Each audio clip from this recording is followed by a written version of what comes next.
मैं प्रायः कहता रहता हूँ, कल्याण का मार्ग और कुछ नहीं, जो कल्याणकारी है निरंतर उस पथ पर आगे बढ़ते रहना ही कल्याण का मार्ग है, कल्याण का मार्ग है।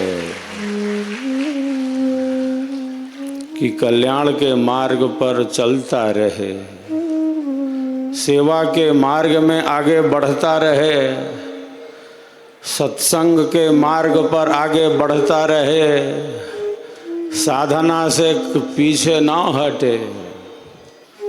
जो हमारे आत्म कल्याण में उपयोगी है, ऐसे सत्य सनातन मार्ग से जो वीर पुरुष हैं कभी अलग नहीं हो सकते, कभी अलग नहीं हो सकते।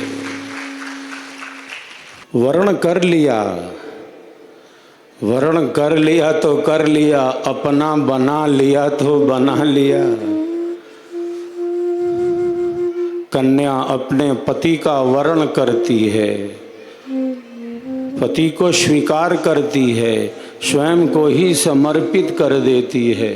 हम सब के भीतर आत्मा के अंदर अंतरात्मा रूप से और कोई नहीं, साक्षात सच्चिदानंद स्वरूप से परमात्मा ही तो स्थित है।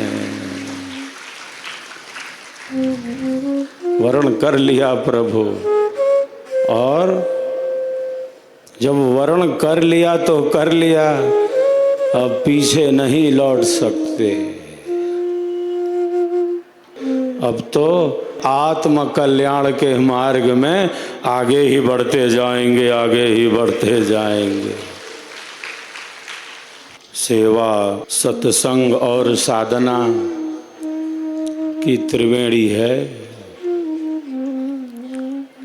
सेवा, सत्संग और साधना की त्रिवेणी में साधक साधिकाएं स्नान करते हैं। स्वर्वेद महामंदिर धाम, जो देश की सांस्कृतिक राजधानी वाराणसी में निर्माण की पूर्णता के बिल्कुल निकट है, यह स्वर्वेद महामंदिर धाम हमारी सेवा भावना का ही तो एक दिव्य रूप है।